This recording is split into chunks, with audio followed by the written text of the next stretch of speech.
9988 대한민국 중소기업을 응원합니다. 안녕하세요. 중소기업연구소에 오신 여러분을 환영합니다. 오늘의 주제를 소개해 드리겠습니다. 매출이 증가하고 있다면 이제 사업의 형태를 고민해야 합니다. 과연 어떤 내용일까요? 정우일 소장님을 모셔서 자세한 내용을 알아보도록 하겠습니다. 9988 대한민국 중소기업을 응원합니다. 안녕하세요. 정우일 소장입니다. 자, 지난주에 이어서 개인 사업자 분들 중에 특히 성실신고 확인 사업자나 아니면 이제 최근에 매출이 증가해서 소득 금액이 증가해가지고 이에 따른 이제 그 세금이 부담이신 분들을 위해서 오늘 내용을 준비했습니다.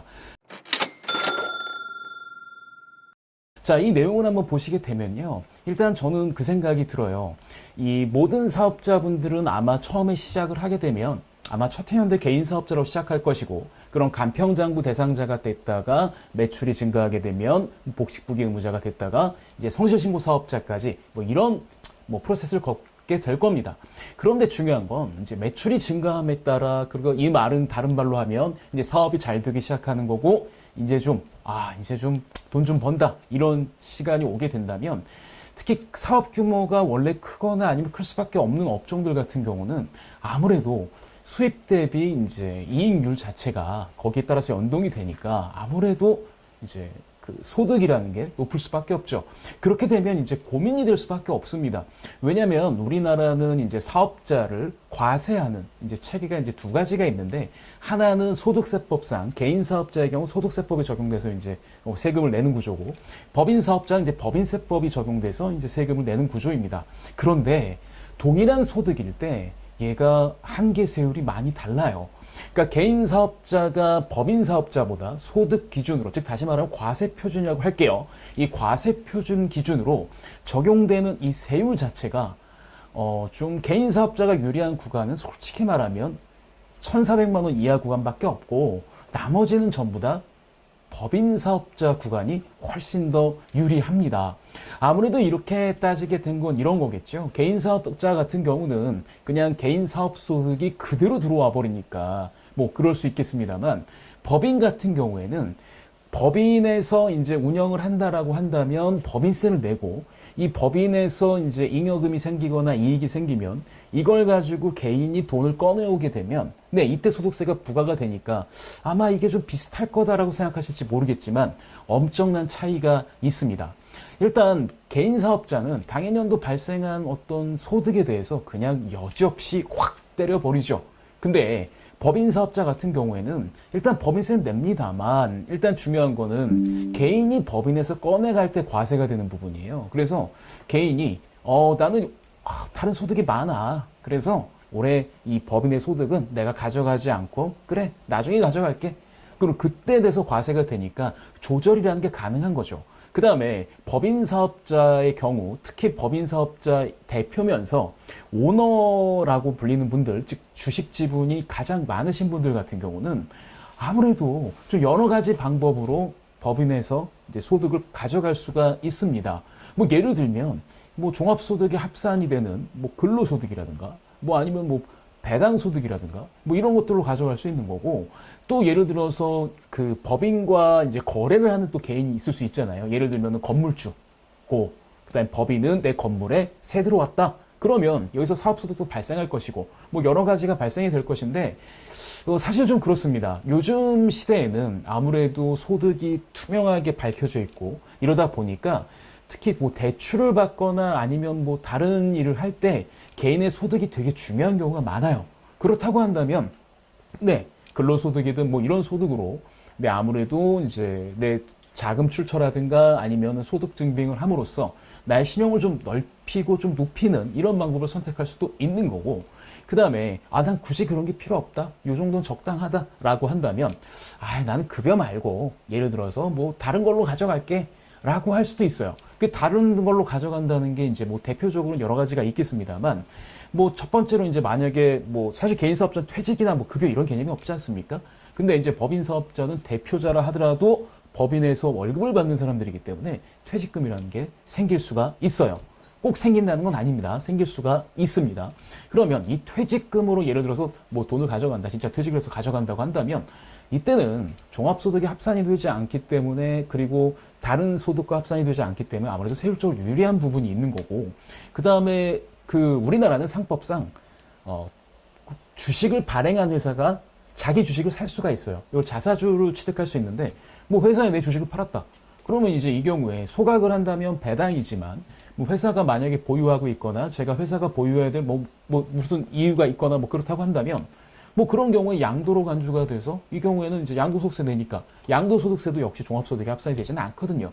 그러니까 이런 여러 가지 다양한 경우의 수를 가져갈 수가 있고 또 중요한 거는 주식회사 같은 경우나 이런 법인은 출자자, 투자자와 경영자가 구분이 되어 있습니다. 그래서 경영자가 가져가는 건 이제 급여인 거고 투자자는 투자의 이익을 회수하는 건 이제 배당으로 이제 볼 텐데 이게 이제 굳이 사업자가 아니더라도 그러니까 굳이 일하지 않더라도 투자만 한다면 언제든지 배당 소득을 가져갈 수 있죠. 그럼 당연히 이걸 활용하게 되면 일하지 않는 자녀들에게 소득을 좀 내가 번 돈을 배분할 수 있는 또 하나의 장점이 있는 거죠. 즉 다시 말하면 개인 사업자 같은 경우에는 소득이 높고 막 그러면은 세율도 비싸죠. 그리고 이게 오로지 나한테만 귀속이 되는 부분인데 혹시나 내 자녀가 일을 하거나 뭐 배우자가 일을 해서 뭐 급여 형식으로 줄 수는 있겠습니다만 그건 꼭 일을 해야 되는 부분인 거고 근데 법인 같은 경우에는 일을 하지 않아도 투자만 했다고 한다면 가져갈 수 있는 방법들이 있기 때문에 사실 법인 기업의 장점은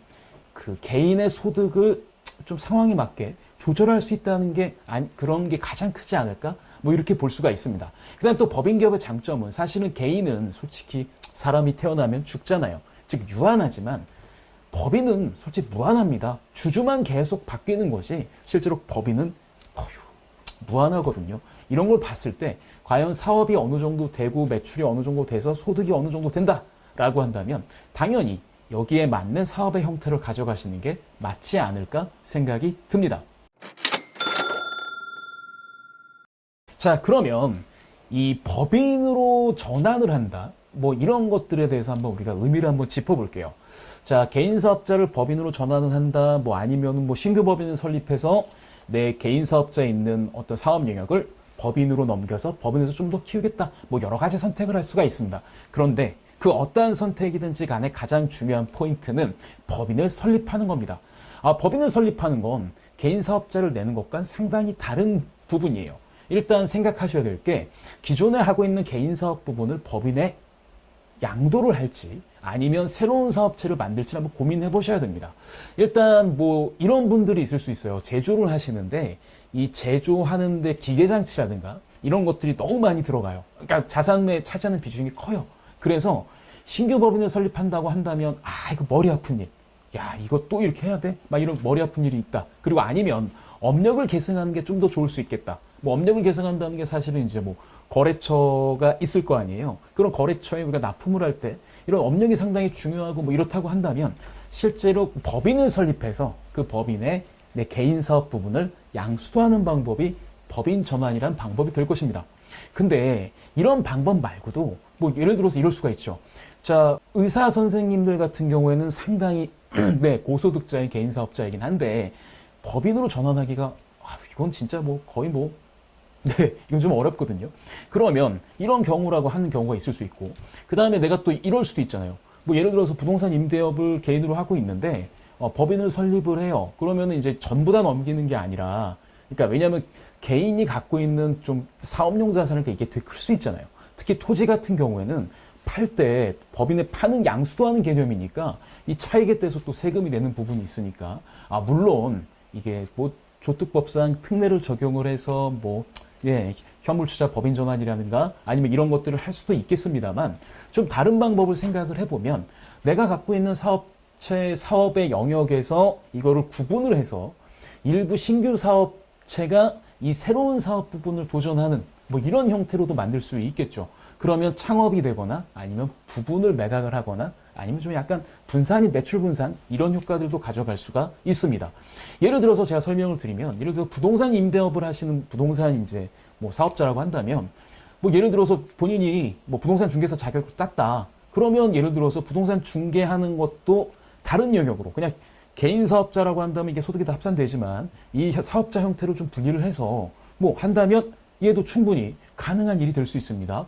그 다음에 시설 관리를 하는 거를 내가 신규로 만든 법인에 용역을 줄 수도 있겠죠. 그래서 뭐 내가 예를 들어서 경호원이라든가 아니면 뭐라 그럴까요? 뭐 청소하시는 용역분들이라든가 뭐 아니면 뭐 월세나 이런 것들과 민원을 해결할 수 있는 뭐 경비원분들이나 이런 것들을 고용하는 신규 법인을 만들게 된다면 당연히 임대료에서 이렇게 나가는 부분이 있으니까 당연히 이게 좀 상쇄가 되겠죠.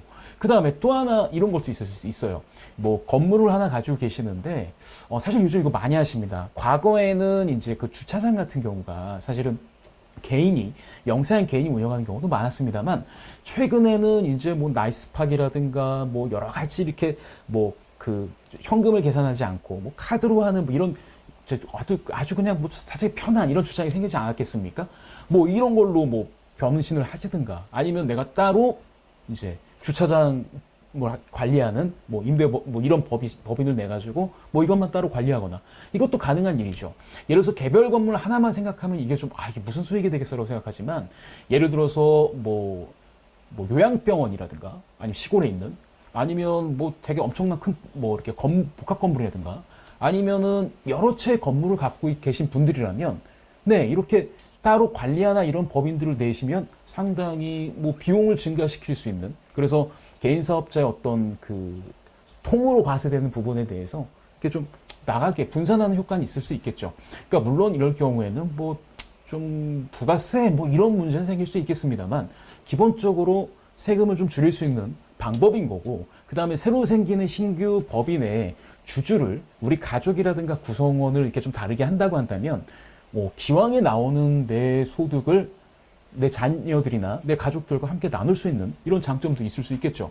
뭐 예를 들어서 피부과 하시는 원장님이다라고 한다면 피부과가 사실 그렇잖아요. 부가세법상 이제 면세사업 의료업이니까 이렇게 될 수도 있지만 뭐 미용 목적이랑 부가세 아마 과세가 될 겁니다. 이런 부분이 있다고 한다면 그 서비스를 아예 분사를 해가지고 뭐 예를 들어서 아예 별도의 법인을 만들어 버리거나 아니면 예를 들어서 그 요즘에 피부과 원장 선생님들이 이제 그 어떤 레시피라고 표현할까요? 아니면 이런 거 가지고 본인들만의 뭐 이렇게 뭐라고 그럴까요? 보스케어 크림이라든가 이런 것들을 만드시기도 합니다. 그러면 그런 걸 화장품을 레시피를 넘겨서 뭐 생산할 수 있는 제조 아니면 뭐 이런 것들을 뭐 유통을 해서 뭐 팔 수 있는 도소매 그러니까 물론 의약품은 아니겠죠. 뭐 이런 화장품들을 팔 수 있는 뭐 이런 법인을 뭐 만들 수도 있는 거고 그 다음에 아예 그냥 통 크게 부동산을 그냥 아예 상가 건물을 법인 넘겨버리자. 그러면 이제 또 아예 부동산까지 돼버리니까 개인은 여러 가지 여태까지 매출이 발생했던 특히 의료업을 하시는 의사 선생님들 같은 경우에는 특히 부가세가 과세가 되는 미용이나 이런 것들에 대한 것들이 다 없어져 버리니까 실제로 매출은 어느 정도 줄어들 테니까 당연히 소득 금액도 줄어들겠고 그 다음에 뭐 예를 들어서 내 건물에서 내가 병원을 하게 되면 임대료 부분만큼 솔직히 그냥 그게 내게 되는 거잖아요. 근데 예를 들어서 뭐 법인에 넘겼다고 한다면 법인의 임대차 계약서를 쓰게 되니까 얘가 임차료로 또 비용 처리가 되는 부분이 있으니까 소득 금액을 충분히 낮출 수 있는 이런 장점들이 있겠죠. 그리고 역시 아까랑 동일하게 주주가 분산되어 있으면 그리고 이 법인에 설립할 때 내 가족으로 주주를 하게 된다면 더 일석이조겠죠. 그 다음에 더 중요한 건 이럴 수도 있습니다. 만약에 케이스를 제조하는 데야. 근데 여기가 뭐 케이스를 제조를 할 때 뭐 플라스틱이나 이런 거를 뭐 성형을 해서 쭉 하지만 얘 가지고 또 뭐 제조를 해, 뭐 가공을 해. 근데 가공도 내가 했어. 근데 가공을 예를 들어서 법인에 넘길 수도 있는 거고 아니면 반대로 본인은 개인 사업자 가공만 하는 거고 이걸 개인의 제조로 넘길 수도 있겠죠. 그 다음에 예를 들어서 막 이거를 만들어서 솔직히 지금까지는 어떻게 했냐면 그냥 내가 알아서 유통만 하고 그 다음에 뭐 네이버 이런 스토어 등록해서 다 팔았어. 이거 말고 차라리 도소매를 따로 법인으로 운영을 하든가. 그다음에 만약에 이게 내 건물이다라고 한다면 아예 이것도 부동산 임대도 따로 해서 아예 분리하는 방법을 선택하거나 이렇게 법인을 설립함으로써 예를 들어서 기존의 사업 영역을 그대로 그냥 흡수하고 양수도하는 것 외에도 아주 다양한 방법으로 활용할 수 있다는 것도 알아두셨으면 좋겠습니다. 그 이유는 법인은 솔직히 대표가 주인이 아니라 사업자 대표가 주인이 아니라 주주가 주인이기 때문입니다. 그래서 이 사업자 대표와 투자자가 반드시 일치할 필요는 없기 때문에 주식 지분만 잘 설계를 해 놓으시게 되면 정말 다양한 방법으로 할 수가 있겠죠. 그래서 뭐 극단적으로는 대표이사가 10% 정도 갖고 뭐 배우자가 사내이사로 하면서 20% 정도 갖고 자녀가 뭐 임원인 임직원은 아니지만 주주로서 뭐 나머지 주식 지분을 알아서 나눠 갖는 이런 형태도 가능합니다. 물론 업종마다 필요한 필수 뭐 자본금이라든가 아니면 적어도 이 업을 영위하기 위해서 기본적으로 에센셜한 뭐 기계장치라든가 이런 것들이 있을 거잖아요. 그러면 이제 거기에 따라서 솔직히 자본금이 얼마가 투입되는지 뭐 이런 것도 되게 신경을 써야 되는 거고, 특히 만약 그런 것들을 신경을 써서 주식 비율을 잘 맞춰놓게 된다면, 그러니까 이런 고려사항까지 같이 고려해서 하게 된다면 충분히 네, 개인 사업자 분들도 이 법인 설립과 함께하기, 법인 설립이라는 행위를 통해서 충분히 그 매출을 좀 분산을 하거나 아니면 소득 금액을 낮출 수 있는 이런 절세 효과도 가져갈 수 있는 데고, 그거다 덤으로 개인 사업자 같은 경우는 본인에게만 소득이 귀속되는 게 일반적인데, 근데 다른 가족들에게 소득을 분산할 수 있는 이런 여러 가지 효과들이 있으니까 한번 검토를 해보실 필요가 있을 것 같습니다. 네, 언제든지 저희 이 상세 보기에 저희 그 연락처와 이메일이 담겨져 있습니다. 언제든지 연락 주시면 저희가 네, 성심성의껏 그리고 정말 좋은 방법으로 개별 그 개인 기업에 맞게끔 이 컨설팅을 진행해 드리니까 언제든지 연락 주십시오. 네, 여러분들이 눌러주시는 좋아요, 구독, 알림은 저희가 컨텐츠를 만드는데 많은 도움이 됩니다.